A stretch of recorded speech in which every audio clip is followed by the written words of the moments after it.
ఏమిటి బలహీనత? ఇదే నా ప్రశ్న. రైట్. లక్ష్మణ్ గారు, ఇక్కడ కొద్దిగా అంటే మీరు ఒక రాజకీయ పార్టీని కూడా హోల్డ్ చేశారు, ఇప్పుడు కూడా చేస్తున్నారని అనుకుంటున్నాను. ఐఎమ్ సారీ, చేస్తున్నారని అనుకుంటున్నాను. కాబట్టి ఈ రాజకీయాలు కూడా కొద్దిగా మాట్లాడక తప్పదు, ఎందుకంటే ఈ దేశ వ్యవహారాలకు సంబంధించినవి. కాబట్టి ఇక్కడ చిదంబరం గారు చెప్పడం వెనుక ఉద్దేశం ఆయన వ్యక్తిగత ప్రయోజనాలను కాపాడుకోవడం కోసం మొత్తం కాంగ్రెస్ పార్టీని ఫణంగా పెట్టాడు, లేదా అప్పటి యూపీఏ ప్రభుత్వం మన్మోహన్ సింగ్ నాయకత్వాన్ని ఫణంగా పెట్టాడా అనేది ఒకటి మీరు విశ్లేషించాల్సిన అవసరం ఉంది. నో డౌట్ ఇప్పుడు ఆయన చెప్పిన దాని ప్రకారం అయితే అప్పుడు అమెరికా చెప్పినట్టుగా వీళ్ళు దాసోహం అన్నారు యూపీఏ గవర్నమెంట్. ఇప్పుడు మాత్రం ట్రంప్ చెప్పడమే తప్ప మోడీ ఎప్పుడు చెప్పలేదు అమెరికా జోక్యం చేసుకుందని. ఎవరు జోక్యము లేదు మా దాంట్లో అని ఆయన అన్నాడు. కానీ ట్రంప్ని ఎందుకు ఖండించట్లేదు అనేది కోటేశ్వరరావు గారు అడిగినట్టు చాలామంది అడుగుతున్నారు. అది వాస్తవమే. సో దీన్ని అప్పటికి ఇప్పటికీ పోల్చినప్పుడు అమెరికాకు దాసోహం అందని అనుకోవాలా దేశం మొత్తం? అంటే ఏ నిర్ణయం తీసుకున్నా కూడా అప్పటికున్న సమకాలీన పరిస్థితులను చూసి తీసుకోండి. ఇప్పుడు ఆపరేషన్ సింధూర్ జరిగినప్పుడు కూడా మనం యాక్చువల్ గా వాళ్ళ దగ్గర నుంచి ఫోన్ వస్తే ఆపిండకూడదు, మనకి ఇది పాక్ ఆక్యుపైడ్ కాశ్మీర్ ను మనం చేతిలో మళ్ళా తీసుకోవడానికి మంచి అవకాశం అని చాలా మంది మాట్లాడారు. మన డిబేట్ లో కూడా పీఓకే కాదు అది ఐఓకే అని కూడా అన్నాం. అవును, ఆ విధంగా అంటుంటారు. సో ఇప్పుడు మీరు యాక్చువల్ గా ఇంటర్వ్యూ చూస్తే ఇట్స్ అ ప్రొలాంగ్డ్ ఇంటర్వ్యూ, అందులో ఇది ఒక భాగం. కరెక్ట్. అంటే ఇదేదో చిదంబరం గారు ఏదో ప్లాన్ చేసుకుని దీన్ని చేయాలన్న దీంట్లో ఒక క్యాజువల్ కాన్వర్సేషన్ లో ఒక్కొక్కసారి కొన్ని విషయాలు బయటకు వస్తుంటాయి, బయటికి రావాల్సిన అవసరం కూడా ఉంది. అదే మీరు తీసుకుంటే మరి 2001లో పార్లమెంట్ అటాక్ గానీ 2002లో అక్షరధాము, ఆ తర్వాత మనం పాకిస్తాన్ అటాక్ చేయలేదు. అందుకనే మీరు యాక్చువల్ గా సున్జు అని ఆర్ట్ ఆఫ్ వార్ అని ఒక పుస్తకం ఉంటుంది, అందులో ఆయన అంటాడు ఏదైనా యుద్ధం గెలవాలంటే మన శక్తి ఎంత, తర్వాత మన శత్రువు శక్తి ఎంత, ఈ రెండింటిని గమనించి మనం చేస్తే మనం 100 యుద్ధాలు చేసినా కూడా మనం ఎప్పుడు కూడా ఓడిపోమన్నాడు. కేవలం మన శక్తి మాత్రమే తెలిసి ఎదురు శక్తిని గమనించకుండా మనం ఏం చేస్తే ప్రతి విజయం కూడా ఆ తర్వాత మనం ఎక్కడో ఒక చోట దాన్ని ఎదుర్కోవాల్సి ఉంటుంది, తర్వాత అపజయాలు అంటారు.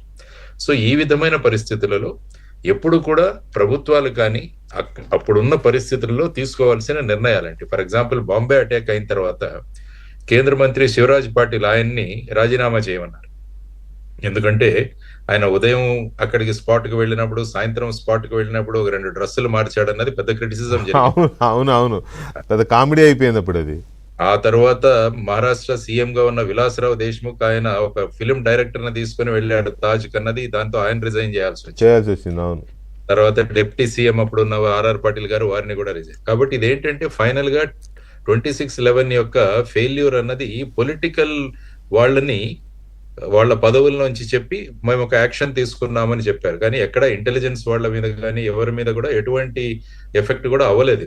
యాక్చువల్ గా మీరు ఇంటెలిజెన్స్ అనాలిసిస్ తీస్తే ఇటువంటి ఇన్పుట్స్ చాలా ఉండినాయి. అంటే మొత్తంగా సీ కోస్ట్ నుంచి అటాక్ జరిగే అవకాశం ఉందని చెప్పి కూడా ఇన్పుట్స్ ఉండినాయి. ఆ తర్వాత అవి సరిగా వర్కౌట్ అవ్వలేదు, ఇవన్నీ కూడా చాలా మాటలు జరిగాయి. సో అందులో మనం ఆలోచించాల్సింది ఏంటంటే ఇప్పుడు ఏంటంటే ఆయన అన్నట్టు 2025లో మనము సఫిషియెంట్ స్ట్రెంగ్త్ ఉంది. ఆ తర్వాత వచ్చేసి ఈవెన్ ఊరి కావచ్చు, పుల్వామా కావచ్చు, ఈ టైంలో కూడా అటాక్ చేసాం. తర్వాత ఆపరేషన్ సింధూర్ లో అటాక్ చేయగలిగాం. అంటే మనం మన స్ట్రెంగ్త్ ని అసెస్ చేశాం. తర్వాత ఇంటర్నేషనల్ మనకు సపోర్ట్ కూడా బాగా పెరిగింది. నరేంద్ర మోడీ గారు వచ్చిన తర్వాత ఇంటర్నేషనల్ సపోర్ట్, తర్వాత పాకిస్తాన్ ఒక టెర్రర్ ని అన్ని చోట్ల ప్రేరేపిస్తుందని అనేక దేశాలు కూడా వాటి ప్రభావాన్ని పడ్డాయి. కాబట్టి చాలా దేశాలు మనకు సపోర్ట్ చేసే గానీ ఓపెన్ గా ఎవరు చేయలేదని ఒక క్రిటిసిజం అది ఉంది. అయినా కూడా ఆ విధంగా మన బలం పెరిగింది కాబట్టి ఆ విధంగా నిర్ణయం తీసుకున్నామన్నది కూడా మనం చూసుకోవచ్చు. కాబట్టి ఏది జరిగినా కూడా ఈ కామెంట్స్, కౌంటర్ కామెంట్స్ ఇవి జరుగుతూనే ఉంటాయి, దాని అనాలిసిస్ కూడా జరుగుతుంటుంది. అందుకని నేను అన్నట్టు హిస్టరీలో జరిగిన విషయాలను మనం గమనించి మళ్ళా పునరావృతం కాకుండా ఉండడానికి ఏం చేయాలి అన్నది మనం ఆలోచించాల్సిన ప్రధానమైన అంశం. మీరు అన్నట్టు ఈ కామెంట్ ఏదైతే ఉందో దాన్ని ముఖ్యంగా బీహార్ ఎలక్షన్ లో కూడా ఉపయోగించుకునే అవకాశం ఉంది. ఎన్డీఏ వారు బీహార్ ఎలక్షన్స్ లో దీన్ని ఉపయోగిస్తారు, చూడు ఏ విధంగా వారు అంటే దానికి కౌంటర్ చేయడానికి మళ్ళీ వీళ్ళ దగ్గర కూడా అమ్యునేషన్ ఉంటుంది. కాబట్టి ఈ విషయము పెద్ద ఎలక్షన్ ఇష్యూ కాదు అన్నది నా అభిప్రాయం వెంకటకృష్ణ గారు. రైట్. అయితే ఇక సరే దాన్ని అలా పెడితే ఆ ముంబై అటాక్ విషయానికే వస్తాను. మీరు ఇంటెలిజెన్స్ టాపిక్ తీశారు కాబట్టి మన వ్యవస్థలు మరి అది వైఫల్యం చెందుతున్నాయా, లేకపోతే ఉన్న వ్యవస్థల ఇన్పుట్స్ని తీసుకొని యాక్ట్ చేయడంలో ఫెయిల్ అవుతున్నారు? ఇప్పుడు ఉదాహరణకి రాజీవ్ గాంధీ అసాసినేషన్ ఇన్వెస్టిగేషన్లో కార్తికేయన్ గారు ఇన్వెస్టిగేషన్ స్టార్ట్ చేసినప్పుడు ఆ టీం హెడ్ చేసినప్పుడు ఒక ఫోన్ కాల్ ఒకటి, నేను ఆయన బుక్ చదివాను, మొన్న వచ్చిన హంట్ సిరీస్ కూడా చూశాను నేను. ఒక ఫోన్ కాల్ శ్రీలంకలో మన దౌత్య కార్యాలయానికి, మన అంబాసిడర్ ఆఫీస్కి ఒక ఫోన్ కాల్ వస్తుంది, రాజీవ్ గాంధీ అలైవ్ అని ఒక ఫోన్ కాల్. ఎవరో ఒక అనామకుడు ఫోన్ ఎత్తి వాట్ అనగానే అవతలడు ఫోన్ పెట్టేస్తాడు. ఇట్లా ఒక ఫోన్ కాల్ నాకు వచ్చింది అని కనుక అది కన్వే అయ్యి ఉంటే పరిస్థితి ఇంకోలా ఉండేదేమో. సో అట్లాగే ముంబైకి సంబంధించి మీ కొలీగ్స్, అప్పుడు నేను నాకు విజయ్ అన్నాను, అప్పుడు కర్కరే గారు వీళ్ళంతా ఉన్నారు కదా, బహుశా మీకు కూడా ఐడియా ఉండాలి. అప్పుడు పూణే కమిషనర్గా ఉన్నట్టున్నారు మీరు, సబ్జెక్ట్ టు కరెక్షన్. సో ఈ పరిస్థితుల్లో అప్పట్లో అది ఫెయిల్యూరా, తర్వాత జరుగుతున్నప్పుడు అది 2 రోజులు జరిగింది, దాదాపు 45 గంటల ఆపరేషన్ అది. వాళ్ళు అందులోనే ఉండి హ్యాపీగా చేసుకుంటే లేదు. కొంచెం దాన్ని డిస్క్రైబ్ చేస్తారా, ఎక్స్ప్లెయిన్ చేస్తారా?